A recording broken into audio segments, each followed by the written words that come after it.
Camina, pueblo de Dios, camina, pueblo de Dios. ¿Qué tal, apreciados oyentes? Bienvenidos al podcast, el podcast La Espiritualidad. Hoy vamos a hablar sobre la Cuaresma y tenemos aquí a mi acompañante, Shadelyn Abreu. Hola José Manuel, aquí estoy encantada porque vamos a aprender muchas cosas del tiempo litúrgico de la Cuaresma. Claro. Pero antes de entrar en materia, damos un cálido saludo a nuestra comunicadora Jenny Aquino, que forma parte de nuestro programa el día de hoy. Ella forma parte de la pastoral de la comunicación de su parroquia. Muy buenos días, gracias por la invitación y yo estoy feliz de estar aquí con el padre espiritual del Instituto San Juan Bautista, el sacerdote David Soriano. Muy buenos días, padre. ¿Cómo está usted? Bienvenido. Buenos días, queridos amigos que están aquí presentes y los que se conectarán con nosotros en el transcurso del tiempo para conectar con nosotros viendo este tema de la espiritualidad de la Cuaresma. Claro, bueno, el día de hoy vamos a hacer un par de preguntas para poder informar a nuestros oyentes, a sus estudiantes, para poder hacerlos conocer sobre el tema de la Cuaresma. Vamos a empezar con una pregunta muy general y que es muy informativa. ¿Qué es la Cuaresma y por qué se celebra, padre? Lo primero que hay que decir es que la Cuaresma es un tiempo litúrgico. La Iglesia, en su pedagogía, ha organizado el año civil en múltiples tiempos litúrgicos y la Cuaresma es uno de ellos. Es un tiempo en que se nos invita a reflexionar para prepararnos y poder celebrar en grande la fiesta de la Pascua de Resurrección del Señor. ¿Qué son los 40 días de la Cuaresma? Fíjate bien, los 40 días hacen alusión a múltiples experiencias de las que nos habla la Biblia. 40 días pasó Jesús en el desierto mientras era tentado por el diablo. 40 años pasó el pueblo de Israel mientras atravesaba el desierto hacia la tierra prometida. 40 horas se dice que pasó Jesús en la tumba antes de resucitar. Y el término 40 hace alusión a una etapa particular que da paso a una etapa mejor. Hace poco, en tiempo de la pandemia, se puso de moda el término cuarentena y mucha gente, cuando se dudaba de que podía estar afectado del virus, se le ponía en cuarentena. Incluso en asuntos informáticos, cuando hay amenaza de virus, se habla de cuarentena. Por tanto, la cuarentena, la Cuaresma, habla de una etapa que da paso a otra. Y en la Iglesia se usa ese término como un tiempo de preparación, que da paso a la Pascua. Muy bien, como usted dice, todo lo que pasó Jesús en el desierto es la cuarentena. Entonces, en su conocimiento, ¿la Cuaresma aparece en la Biblia? El término Cuaresma no, pero el término 40 sí. Y la Iglesia lo que ha hecho que a esa etapa le ha llamado Cuaresma.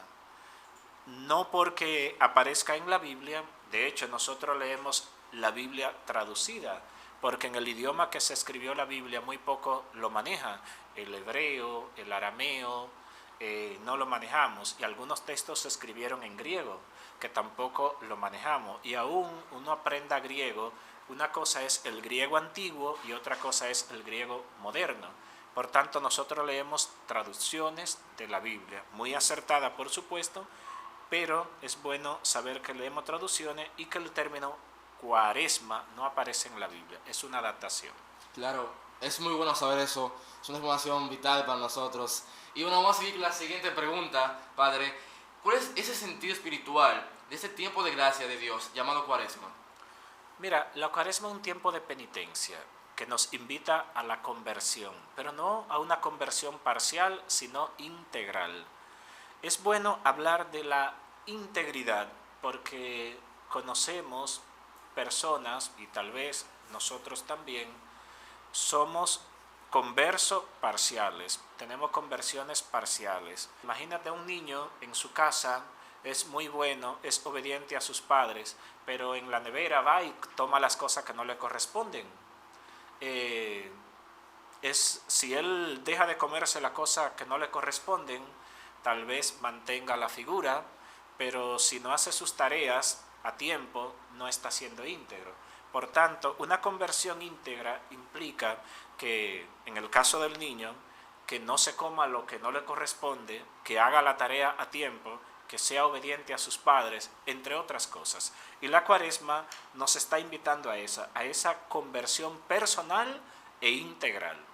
Hay una conversión social, hay una conversión pastoral, hay una conversión sinodal, pero la Cuaresma se refiere a ese tiempo donde tú vas a reflexionar, te va a conocer a ti mismo, va a implementar la oración, que es una herramienta muy importante y es uno de los ejes fundamentales de la Cuaresma. La oración, el ayuno, término y práctica que a muchos jóvenes no les gusta, y la limosna. La oración mucha gente la hace, lo difícil es cumplir con el ayuno y con la limosna. Alguna gente cuando le tocan el bolsillo dan el salto y se retuercen porque no le interesa eso. Y algunas prácticas que podemos implementar para hacer de esta Cuaresma un tiempo espiritual, además de penitencial, puede ser la práctica más frecuente a la misa, comulgar con frecuencia, estando en gracia de Dios, confesarse para estar limpio y llegar a la Pascua con un corazón renovado, y puede ayudar a hacer algún sacrificio espiritual que exija fuerza de voluntad y renuncia a sí mismo. Un ejemplo, a alguna gente le gusta mucho el chocolate o los dulces, y se proponen como sacrificio de Cuaresma no comer dulce, tú ves, como un sacrificio de Cuaresma, o no comer chocolate. Hay quienes le dan unos arrebatos de ira que no se controlan, rompen cosas, estrellan, dicen cosas. Un sacrificio de Cuaresma podría ser trabajar el autocontrol, suspirar, contar, cerrar la boca, pedir a Dios que venga en nuestro auxilio en situaciones como esto. Entonces son sacrificios, porque uno no se desahoga como quiere, pero en cambio eso te ayuda a domesticarte. Y esos sentimientos y esos ímpetus que están dentro de nosotros como un volcán en llama, en nombre de Dios podemos someterlo, y con la ayuda de Dios podemos someterlo. Lo podemos hacer como un propósito de Cuaresma, y al final nos ayudaría muchísimo. Y de esta Cuaresma vamos a salir beneficiados nosotros y van a salir beneficiados los que nos rodean. Porque estar al lado de una persona que controla su ira es una maravilla. Estar al lado de una persona que no toma lo que no le corresponde, eso es una seguridad.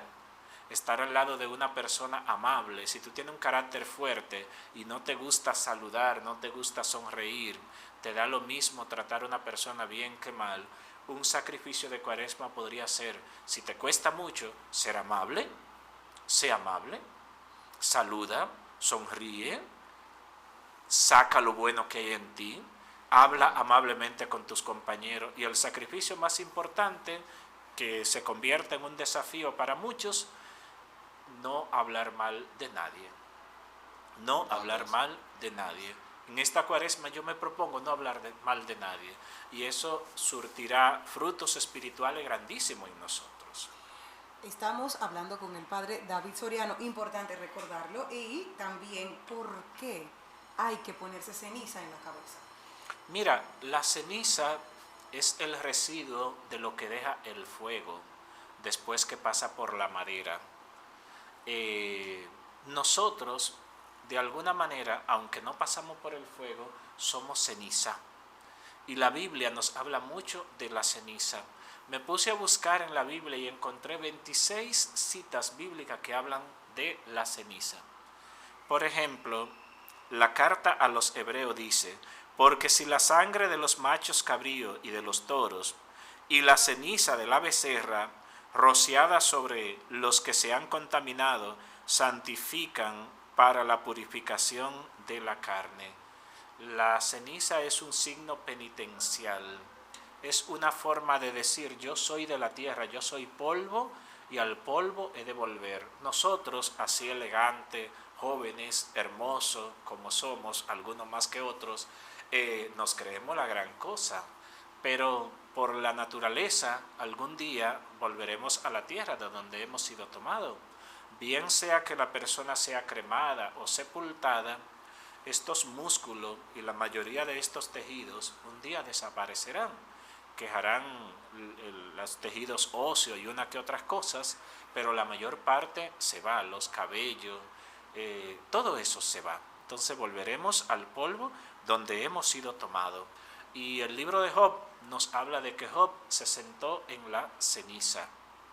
La gente del tiempo del Antiguo Testamento no solo se ponía ceniza en la frente, como hacemos nosotros, se ponía ceniza en la cabeza y se cubría la cabeza de ceniza, una forma de hacer penitencia, para decir no soy nada, soy basura, estoy camino a la muerte. Usted se imagina en este tiempo que a algunas muchachas o mujeres se le proponga ponerle la ceniza en la cabeza, preferirían no hacer este rito. Aquí se usa en la frente y después uno se limpia un poquito porque le puede caer en los ojos o bien para mitigar un poco el efecto que pueda tener, y es un signo visible. Pero quisiéramos que entiendan que la ceniza simboliza el acto, el sentido penitencial. Yo estoy haciendo penitencia y no podemos quedarnos solo en el signo, no podemos quedarnos solo en la ceniza que nos ponemos. Esa ceniza debe de llevarme a vivir consciente de que yo no soy la gran cosa y que si yo antes era orgulloso, la ceniza me recuerda que yo soy de la tierra y que un día voy a perecer y que toda la belleza o cualidades que yo poseo, si no lo empleo bien, al final no me servirá de nada. Por tanto, la ceniza nos recuerda eso, cómo yo empleo lo que soy para gloria de Dios. Ya faltan las últimas 2 preguntas, Padre, y vamos a empezar con esta, muy importante, la verdad. ¿Cómo impacta la Cuaresma a los seres humanos de la actualidad? Mira, en la actualidad vivimos en una sociedad conectada. Sabemos todo lo que pasa en cualquier parte del mundo. Yo me atrevería a decir, me perdonan lo de la comunicación como Jenny y ustedes que estudian eso y están más al día que yo, estamos sobreinformados, estamos sobrecargados de información y a veces es tanto las informaciones que uno recibe que no encuentra cuál tomar primero ni a cuál concentrarse para verla detenidamente. Sin embargo, la Cuaresma la podemos vivir llevando a la oración todo lo que pasa en el mundo. Vivimos en el mundo aunque no somos del mundo. Si llega noticia de guerra, yo podría, si soy comunicador, si soy periodista, pasar la información para que sepan que hay guerra. Pero si esa no es mi misión y yo soy un creyente, yo puedo llevar eso a la oración y orar a Dios por esas personas que están en guerra, por los que son víctimas de la guerra. En lugar de, a veces, como se dice, compartir la información, compartirla, y a veces nos llevamos a la reflexión eso. Otras cosas que podríamos hacer es, nosotros nos movemos en el medio. A veces uno encuentra hechos lamentables por motivo de accidente o por cualquier otra cosa. Qué bonito sería si en lugar de tú grabar, tomar fotos, lo que son comunicadores, esa es parte de su trabajo, pero tú no eres de eso, tú puedes solidarizarte con el que sufre, con el que está en esa situación y dejar que lo publiquen los que están trabajando en los medios y tú lo auxilias. Y si tú lo auxilias, está cumpliendo tu rol como creyente. Estuve necesitado y me ayudaste, estuve enfermo y me diste asistencia. Por eso, vivir la Cuaresma en la actualidad es ver qué yo puedo hacer por aquellos que necesitan de mi ayuda. Muy buena respuesta. Y díganos, Padre, ¿cómo impacta la Cuaresma en el siglo XXI? Fíjate bien, yo quisiera referir esta última respuesta a los estudiantes. Estamos en un centro educativo y hay muchos estudiantes en todas las edades. En este centro hay personas muy jóvenes que estudian, pero en las universidades hay personas que estudian en otra edad. Lo primero es que como estudiante es bueno reconocer el tiempo que te ha tocado vivir y vivir con los pies sobre la tierra. Si tú eres estudiante, una técnica que me enseñaron cuando yo era estudiante, que uno estudia lo más urgente primero. Lo que es para mañana, no lo puedo dejar para mañana, debo estudiarlo cuanto antes. Y lo que es para la semana que viene, depende qué tan denso sea el contenido y la dificultad que yo tenga para captar los conocimientos, lo voy trabajando un poquito más al paso, sin detenerme. Entonces, como estudiante, lo primero es saber dónde pisa, poner los pies sobre la tierra y enfocarte hacia dónde va. La Cuaresma nos ayuda a enfocarnos. Como creyentes vamos hacia la Pascua y estos sacrificios que hacemos, estas prácticas que hacemos, si las hacemos bien, en conciencia y con un norte bien definido, nos ayudarán muchísimo. En la vida todos tenemos desafío. Ustedes como estudiantes tienen desafío. Algo curioso que pasa en los ambientes académicos. A veces el maestro le pone trabajo en grupo y lo deja que se asocien por grupo y solo le dice el número de los integrantes. Imagínense, hagan grupo de 5 y nos vemos la próxima semana y los más listos o más inteligentes se agrupan y evidentemente suelen ser los más interesados. Y algunos se quedan rezagados y después se forman grupos por obligación con los que quedan y a veces esos son los menos listos.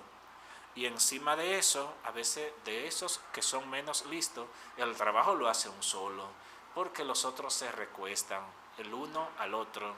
Y al final el resultado de esos grupos o de ese grupo va a ser muy diferente. Uno con la máxima puntuación y otra con la puntuación más baja. Pero si son todos compañeros y se supone que recibieron la misma instrucción y están en el mismo proceso, si nos asociamos indistintamente o más bien con sentido de equilibrio, los más listos buscando para acompañar y ayudar, como el cirineo ayudó a Jesús a llevar la cruz, a veces sí hay que ayudar al compañero, a esos que son menos listos. Y al final vamos a tener una puntuación equilibrada, que quizá todos saquemos 90, es mejor que todos saquen 90 y no que unos saquen 100 y otros 70, porque hay una diferencia grandísima. Entonces, uno de los sacrificios de Cuaresma, para vivir bien la Cuaresma como estudiante, es ver cómo yo ayudo a integrar en equilibrio a aquellos hermanos que tienen menos facilidades que yo para salir al frente en los estudios. Y en la vida cristiana, en las parroquias, bien sean los grupos juveniles, a veces hay muchachos que están integrados y que saben muy bien vivir su fe, y en torno a ellos hay amigos o vecinos que no están integrados. Y en la Semana Santa se hacen una serie de actividades extracurriculares que se podían integrar, bien sea celebrando la Pascua Juvenil o en cualquiera de las actividades que se hacen. Y lo mismo vale para los adultos. Hay señoras muy de la iglesia y a veces al marido no le dicen nada de lo bueno que se vive y se hace en la iglesia.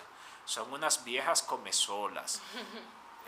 Están con Cristo y no lo comparten. Y el Señor nos quiere abierto, que lo bueno que se hace y se vive en la iglesia se dé a conocer como buena noticia, y eso es el Evangelio. El Evangelio es una buena noticia. Y de nuestra vida estamos invitados a hacer buena noticia, con la forma en que yo digo las cosas y con la forma en que yo vivo. Padre David, nos hablaba usted de las 3 columnas que tenemos precisamente en Cuaresma. A ver si yo estaba muy atenta, que era oración, ayuno y limosna. Le vamos a pedir una oración por todos los que van a estar oyendo este podcast y a todos los que lo van a compartir y los que estamos aquí en cabina. A propósito de la oración, le voy a decir algo que quisiera que todos me entiendan, y es muy útil y me ha dado resultado en mi corta edad. Fíjense, la oración, la limosna y el ayuno van conectados. Si tú vas a hacer un día de ayuno, no haga actividades físicamente fuertes porque te desgasta, puede caer en una descompensación. Entonces tú haces ayuno en un ambiente de oración, en un espacio. Tú puedes trabajar, sí, pero con cierto control, porque tú vas a hacer ayuno. Físicamente tú no vas a recibir los nutrientes que habitualmente necesita, por tanto, selecciona lo que va a hacer para que el ayuno esté bien centrado y con la participación de la oración en una proporción significativa. Y luego, como tú ayunas, deja de invertir en comida una porción de dinero. Y si eso que tú dejas de invertir en comida, lo calcula, lo puede dar como limosna. Y el sacrificio que tú haces y la libra que deja de aumentar se convierte en alimento de una persona que está pasando hambre y que tú vas a dar limosna. Y puede conectar perfectamente la oración, el ayuno y la limosna sin alterar tu presupuesto. Hacemos la oración. Señor Dios nuestro, invocamos tu santa presencia, pidiendo a Dios que los que se encuentren con este tema sientan tu Espíritu Santo y que estas ideas que estamos compartiendo les sirva para el bien, les sirva para vivir mejor su fe y redunde en felicidad y en vida espiritual plena para todos. Derrama tu bendición sobre todos, en el nombre del Padre, y del Hijo, y del Espíritu Santo. Amén. Dios le acompañe siempre y muchísimas gracias. Muchas gracias a ustedes por compartirnos tantas enseñanzas y el agradecimiento al Padre por sacar un poquitico de su tiempo para venirnos a informar, a la familia bautistiana, a Jenny por su compañía tan valiosa y nada, muchas gracias. Vamos a dar un aplauso por ella. Qué bueno, gracias por acompañarnos. Pero no voy a decir lamentablemente, porque que gracias a Dios estamos aquí reunidos, pero ya hemos finalizado.